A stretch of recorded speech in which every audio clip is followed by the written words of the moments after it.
Sa pinakahilagang dulo ng Pilipinas, matatagpuan ang mga islang biniyayaan ng kagandahan.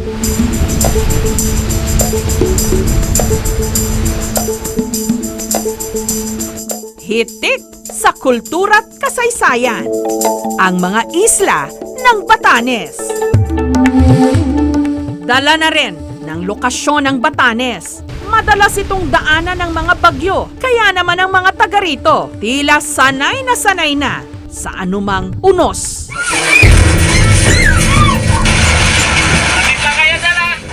Ang dumating na bagyo noon lamang Setyembre, ang Super Typhoon Ferdy. Napuruhan sila ng husto. Mahigit 1,000 mga tahanan ang nawasak. Paano na lang kaya ngayong taon ang kanilang Pasko?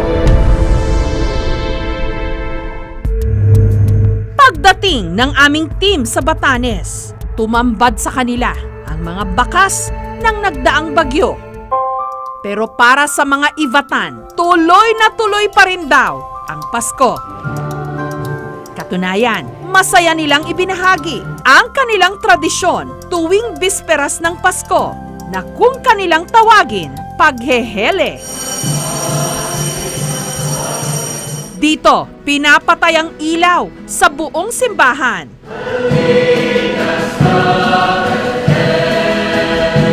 Ang natitira lang, ang ilaw na nakatutok sa mag-asawang tangan-tangan ang sanggol na Jesus habang nagsasayaw ng fandango papalapit sa Belen sa altar ng simbahan. Kalaunan, ang sanggol na si Jesus ibababa sa sabsaban. Pinapakita doon si San Jose at ang buntis na si Maria ay naghahanap ng matutuluyan kung saan isisilang si Jesus. So medyo binago ko lang ng konti dito sa Basco para mas maging lively, mas maging buhay na buhay. Gumagawa rin ang mga Ivatan ng parol na bituin na halos 8 talampakan ang laki. Ang tawag nila rito, kometa. Yung tradisyon ng kometa ay dala na ng mga Spanish Dominican missionaries who came here more than 200 years ago. And it is their way of leading the Ivatan to Christ like the Star of Bethlehem na lumitaw nung ipanganak ang Panginoon to lead the 3 Magi towards the place where the Lord was born. Pagkatapos ng paghehele, aawit ang koro ng Gloria at saka magbubukas muli ang mga ilaw. Ang kometa naman, unti-unting hihilahin pababa, papalapit sa Belen. Ito ang eksenang nagpapaalala sa lahat sa kapanganakan ni Jesus sa Bethlehem. Hindi lamang siguro dito sa Basco, kundi sa buong Batanes, sa lahat ng simbahan, ito yung isa sa pinaka-main highlight ng pagdiriwang sa Christmas Eve Mass. Tulong-tulong ang mga residente sa pagbuo ng kanilang Belen at parol. Isa sa mga nakikipagbayanihan dito, si Mang Roberto. Isa si Mang Roberto sa mga nasalanta ng bagyo. Natangay ang kanilang bubong. Nasira ang kanilang mga dingding. Patay ang bahay natin, wala na. Nadagana na ng manggat tsaka puno ng kahoy. Nung nakita ko yung bahay ko, napaiyak ako. Hindi lang ito ang ipinapasang kalbaryo ni Mang Roberto. Iniwanan siya ng kanyang misis. At mula noon, mag-isa na niyang itinataguyod ang 5 niyang mga anak. Ang dapat sana'y ipampapagawa niya ng kanilang bahay na nasira nung bagyo. Inilaan na lang niya sa pag-aaral at pangangailangan ng kanyang mga anak. Masyal, katulad niyang itong Pasko na wala silang nanay, ako lang ang inaano nila. Siyempre ako parang napapaiyak lang ako. Hindi ko naman sinasaktan yung asawa ko. Ba't lumayo sa akin? Mahal ko talaga siya. Gayunpaman, naniniwala pa rin daw si Mang Roberto sa diwa ng Pasko. Kung sa akin tuloy ang Pasko ko, para mapasaya ko yung mga anak ko. Sinira rin ng bagyo ang basketball court na ito. Natumba ang mga poste ng kuryente, pati na ang mga puno. Pero kapansin-pansing may naiwang nakatindig na pinalamutian nila ngayong Pasko. Ito ang punong kung tawagin, Arius, ang itinuturing ding Christmas tree ng mga Ivatan. Arius nyayaw Batanes 3, mapabuya niya o kahayat no ibatan, aran mayanin mararayawa. Nyaya pang mapabuya su resiliency no asaka ibatan. Kaya taon-taon, tuwing sasapit ang Pasko, nakagawian na ng mga taga rito na palamutian at disenyuhan ang kanilang mga Arius tree. At sa taong ito, ang mga material na kanilang ginamit, mga sanga rin ng mga namatay na puno. Kapag tumatama raw ang mga malakas na bagyo sa Batanes, walang kalakal, walang mabiling pagkain sa mga pamilihan. Kaya nasanay na ang mga Ivatan na ang pinagkukunan ng pagkain, yun ding mga nagtumbahang puno ng saging. Sarap talaga neto. Si Jessica, simula pagkabata, ang tradisyonal na uvod ang nakasanayang lutuin tuwing Pasko. Pag wala na kaming ibang pagkain, kinukuha namin yung ubod ng saging. Tapos, linilinis, kinakayod, and mix it with ground pork and ground fish. Pipigaan para matanggal yung sap niya. Ang uvod, hinahaluan ng baboy, bawang, sibuyas, asin, at dugo ng baboy. Ang uvod, ibinabalot sa dahon na kung tawagin nila, ahom. Nung nabalot, inilagay sa kawali, nilagyan ng tubig, pinakuluan.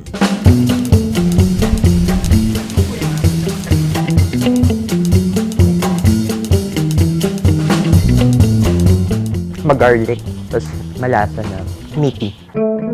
Marlborough Country o Land of the True Insulares, ang taguri sa probinsya ng Batanes. Binubuo ito ng 10 mga isla, pero 3 lang sa mga ito ang tinitirhan.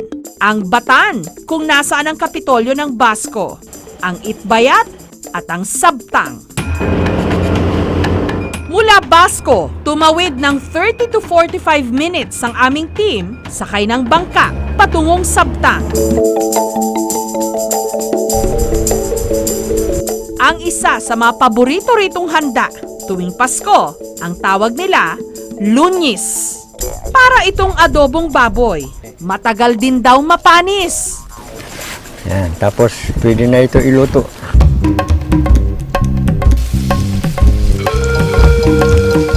Ganun lang kasimple yung pagluluto ng lunyis. Yada na nahuto, alonyista. Masarap ang lunyis, tamang-tama lang lasa, tamang-tama din ang tigas. Tira namin lunyis, ilalagay dito. Lalagyan po natin ng marami mantika para hindi madali masira. Kung ang marami sa atin, panghimagas, ang madalas na kinauuwian ng ube o kamote, dito sa Batanes, ito ang kanilang mga pamalit sa kanin. Bihira kasi ang palayan dito at hindi rin madaling umangkat ng bigas mula sa ibang parte ng Pilipinas. Dito sa Batanes, madalas ang typhoon. Lahat po ng mga halaman na yung bang nasa taas, yung tulad ng corn, ng mais, pagdating ng masamang panahon, wala yun. Pero ang root crops, malakas man o bagyo, nandun sa ilalim ng lupa. Dati-rate, iilan lang daw sa mga taga rito ang nakakapaghanda ng kanin tuwing Pasko. Kaya naman naisipan nila itong gawing mas espesyal. Ginagawa nila itong yellow rice o supas. Isa sa mga nagluluto nito, si Annaliza. Ever since kasi yan na yung inihahanda nila sa pag may handa ang malakihan. Pag wala yan, hindi mo sila maituturing na Ivatan. Kumuha si Annaliza ng hama o dilaw na luya. Tinanggal ang dahon. Nilinis, binalatan, hiniwa ng maninipis. Lulutuin na natin sa mantika. Ipiprito po natin. Iprinito sa mantika hanggang naging brown. Nung kumatas ang hama sa mantika, tinanggal ito. At saka iginisa sa naiwang mantika ang bawang, sibuyas, iprinitong karne ng baboy at asin. Sunod na ibinuhos ito sa bigas na may tubig at saka niluto.